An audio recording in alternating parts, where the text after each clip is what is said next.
suck a shot. Now let's see you mount up and get out of town while we're feeling good. All right. Well, I'll see you again, pal. Well, you can count on it, pal. Now get. Yeah, that's what I was going to say. Yeah, it's so stupid. Yeah. That's funny. So, classic TV westerns like the Virginian, Wagon Train filmed here on our western sets, and Steven Spielberg shot 2 more of his films here in 6 Points. Came here in 1985 to shoot scenes for The Color Purple.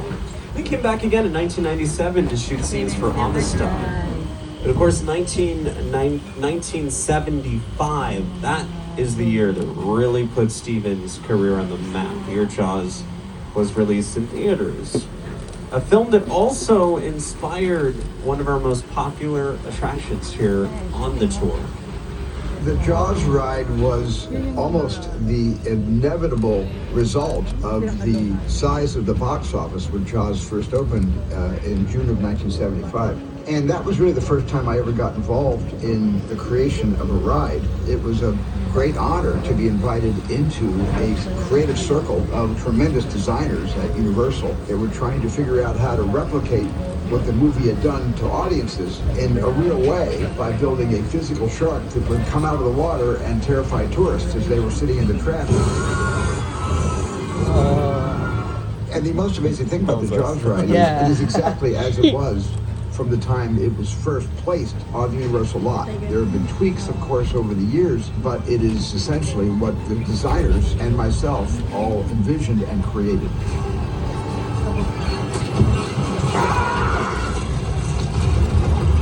I'm done bashing the shark. Thank you, Jaws, for everything you've done for me. But I will say, consistently, the shark did work much better on the tour than it did in the Atlantic Ocean in 1974. There you have it. Yes, so we're going to take you from Wild Wild West now to the suburbs. As we're going to take a tour of some of our residential neighborhood sets here on the back lot. Some very famous homes, including Elm Street, which is right here to your left. The yellow house at the end of the block, that was Boo Radley's house in the classic film To Kill a Mockingbird, starring Gregory Peck.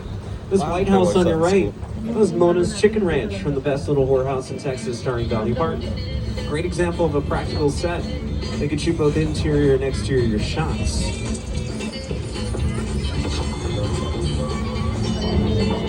I remember watching this. Wow.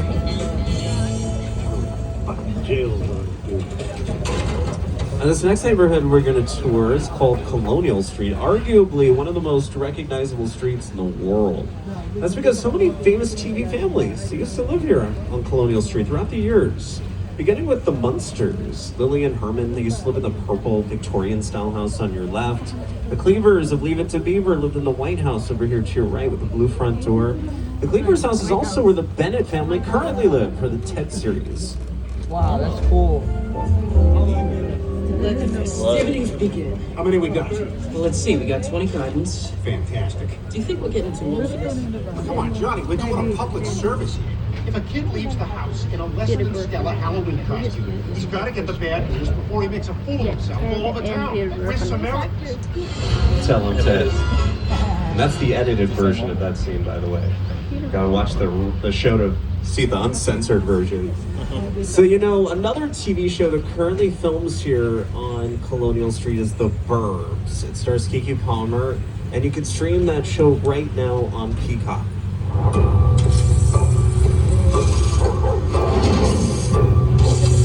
Welcome to Ashfield Place, the safest town in America. So, what's the deal with that Victorians? There have been whispers of murder. Which one of us is the murderer? So are we gonna go in? Do white ladies love salads? Hell yeah, That's we're murder going in. mystery. Yes, and that show got picked up for a second season. The Burbs is actually based on the Tom Hanks movie, The Burbs, which filmed here on Colonial Street back in 1989. So folks, we're about to turn back onto Steven Spielberg Drive. Yes, Steven, he has a street named after him here on the back lot. And that's because he has such a long history with Universal. And that history, that legacy, continues with his latest film, which is part of our Mega Movie Summer Disclosure Day. And here to tell you more about the film are two of its stars, Coleman Domingo and Emily Blunt.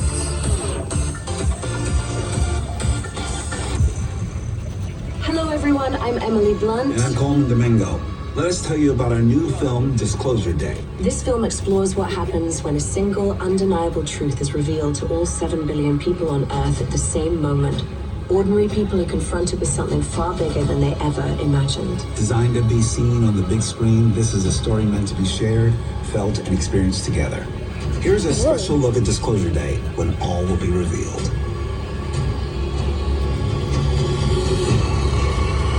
People are starved for the truth.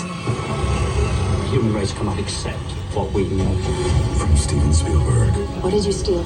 Secrets. What are you gonna do?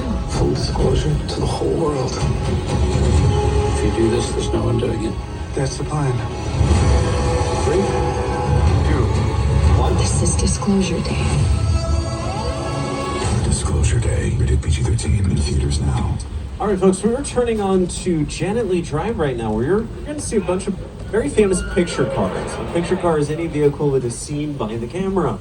And throughout the years, we have amassed quite a collection of some of our Jurassic Park, Jurassic World picture cars, some of our Back to the Future cars, including Biff's 1946 Ford convertible. So, folks, I mentioned that we turned on to Janet Lee Drive because just around this corner are the sets from one of her most memorable movies. The Bates Motel and the Psycho House, Alfred Hitchcock's Psycho. Oh, there you go, Frank. Mini Hollywood.